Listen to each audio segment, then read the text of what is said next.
예수님의 이름으로 기도하옵나이다. 아멘.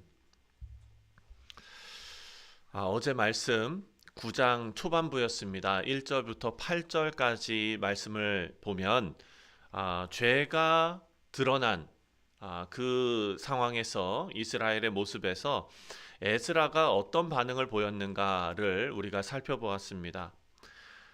죄 앞에 무너지고 경악했고 그리고 아무 말도 할 수 없었습니다. 그 표현 중에 마음에 정말 와 닿는 표현은 기가 막혀서 앉아 있었다. 기가 막혀서 앉아 있었다. 그 무너진 자리에서 에스라가 다시 하나님을 바라보면서 기도하는데 그 죄의 무게만큼 그 심각한 그 상황만큼 하나님의 은혜가 그리고 하나님의 의로우심이 얼마나 더 깊은지 지금 고백하고 있는 그런 기도입니다. 우리 사랑하는 성도님들, 우리가 아침마다 기도할 때에 이 죄에 넘어졌음에도 불구하고 우리를 품으시는, 우리를 포기하지 않으시는 그런 하나님의 은혜에 집중하는 우리 모두 됐으면 좋겠습니다. 먼저 9절 말씀을 보면 에스라가 이렇게 기도를 시작합니다. 9절에 우리가 비록 노예되었사오나 우리 하나님이 우리를 그 종살이하는 중에 버려두지 아니하시고 바사 왕들 앞에서 우리가 불쌍히 여김을 입고 소생하여 우리 하나님의 성전을 세우게 하시며 그 무너진 것을 수리하게 하시며 유다와 예루살렘에서 우리에게 울타리를 주셨나이다. 이렇게 말합니다. 비록 종살이하였지만 하나님께서 우리를 버리지 않으셨다. 이렇게 고백합니다. 죄의 결과로서 징계를 받았다라는 사실을 굳이 감추지 않는 것입니다. 포로에서 돌아왔지만 아직은 완전한 자유인이 아닙니다. 왜냐하면 자유를 어느 정도 허락했지만 아직 바사 왕국의 속국으로 있는 것입니다. 나라가 기초가 흔들리고 그리고 어려운 상태였습니다. 그런데 에스라는 지금 그 징계보다도 하나님을 먼저 보고 있다라고 고백하고 있습니다. 오늘 9절 말씀에서 반복되는 말씀이 중요한 말씀이 주께서 버리지 아니하셨고 그리고 소성하게 하셨고 성전을 일으켜 세우게 하시고 우리 울타리가 되어주게 하신다라는 것에 초점을 맞추고 있기 때문입니다. 사랑하는 성도님들, 어려움을 당하는 한복판, 솔직히 말하면 징계를 받고 있는 이 한복판에서도 하나님께서 나를 버리지 않으셨다라는 고백은 사랑하는 성도님들, 믿음의 사람만 할 수 있는 고백입니다. 우리도 마찬가지죠. 우리 몸에 병을 얻고 우리 가정에 어려운 일이 생기고 교회가 어려운 일이 생겨도 하나님께서 우리를 버리지 않으십니다 라는 믿음의 고백은 믿음이 있는 사람만 할 수 있는 것이다 라는 것입니다. 아직 우리 삶에도 풀리지 않은 문제들이 많이 있을 수 있습니다. 관계의 갈등이나 건강의 문제나 마음이 연약해지는 것이나 이 모든 것이 징계처럼 느껴질 때가 참 많습니다. 사랑하는 성도님들, 솔직히 말씀드리면 징계일 수도 있고 아닐 수도 있는 것입니다. 하지만 결론은 하나입니다. 그 징계로, 그 어려움으로 우리는 버림받지 않는다라는 것입니다. 하나님께서는 이 어려움 가운데서도 우리를 완전히 끊지 않으시고 소성하게 하시며 소생하게 하시며, 다시 무슨 말입니까? 다시 숨쉬게 하시며 다시 믿음의 자리를 찾게 하시며 다시 울타리를 세워주신다라고 말씀하십니다. 사랑하는 성도님들, 이 은혜를 붙잡는 우리 모두 되시기를 바랍니다. 두 번째로 10절과 12절, 10절부터 12절 말씀을 보면 인간의 연약함이 드러납니다. 은혜 이후에도 죄로 돌아갑니다. 10절 말씀을 보면 10절에 우리 하나님이여 이렇게 하신 후에도 우리가 주의 계명을 저버렸사오니 이제 무슨 말씀을 하오리이까. 이렇게 하신 후에도 하나님께서 우리를 은혜를 부어주시고 은혜를 베풀어 주신 이후에도 죄가 일어났다. 에스라 기도의 핵심입니다. 하나님께서는 이미 돌이킬 수 있는 기회를 주셨고 성전도 세우게 하셨고 백성들에게 울타리로 주셨습니다. 그런데 그 은혜 이후에도 다시 그들 가운데 죄가 솟아오르는 것입니다.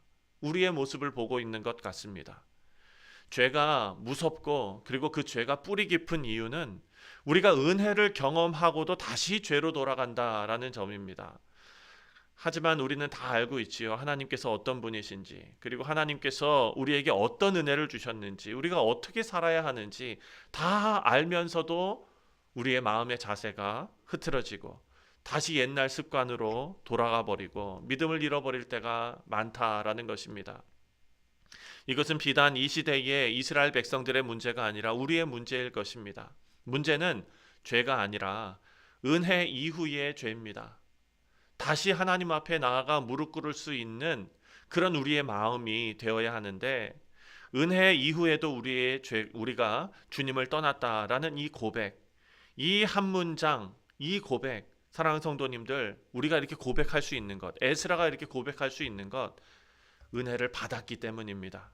은혜를 받은 자는 죄 앞에서 더 무릎 꿇게 된다라는 것입니다.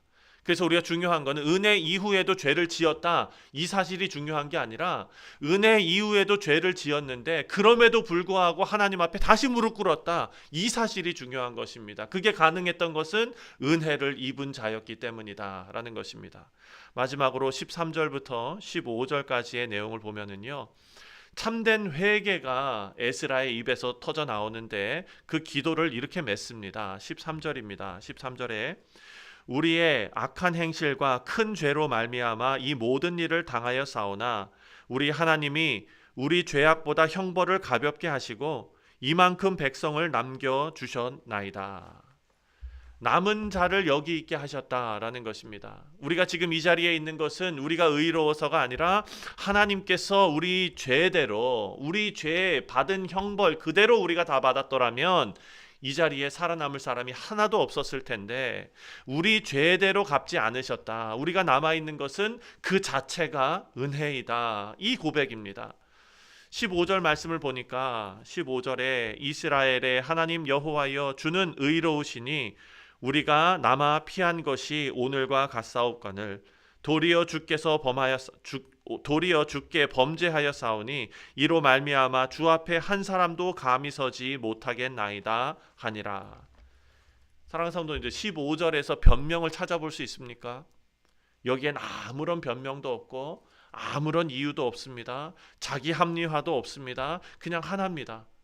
오직 주는 의로우십니다. 저는 나을 것이 없습니다. 진정한 회개는 많은 말을 하는 것이 아니라 저는 틀립니다. 주님은 옳습니다. 이것일 것입니다. 이 자리에 설 때 우리는 다시 은혜를 누릴 수 있게 될 것입니다. 말씀을 맺습니다. 오늘 이 에스라의 기도가 이제 마쳐집니다. 이 기도는 우리에게 진리를 주는데 그것은 죄가 깊어도 하나님은 우리를 버리지 않으신다. 우리가 은혜를 잃어도 은혜는 우리를 잃지 않으신다. 이것은 성도의 견인 교리와 마찬가지입니다. 우리가 한번 하나님의 택하심을 입고 주의 자녀가 되었으면 저 천국문에 이르기까지, 영광의 자리에 이르기까지 하나님께서 우리 성도들을 이끌어 가십니다. 그것이 은혜입니다. 만약에 하나님 앞에 조용히 무릎 꿇을 수 있는 그런 믿음이 우리 가운데 있다면 하나님께서는 우리를 하나님의 자녀로 또 저 영광의 자리에 이르기까지 함께 하시며 우리를 이끄실 줄 믿습니다. 기도하겠습니다. 하나님 아버지, 감사합니다. 징계 중에도 우리를 버리지 않으시는 그 하나님의 은혜를 말씀을 통해 우리가 기억합니다. 하나님, 우리가 하나님 앞에 그 큰 은혜를 입었음에도 불구하고 그 이후에 범죄하여 넘어지지만 아버지, 매일매일 매 순간순간 하나님 앞에 돌아오는 믿음의 백성들이 다 되게 하여 주옵소서. 하나님 앞에 엎드려 하나님은 의로우십니다 라고 고백할 수 있는 우리가 되게 하여 주옵소서. 감사드리오며 예수님의 이름으로 기도하옵나이다.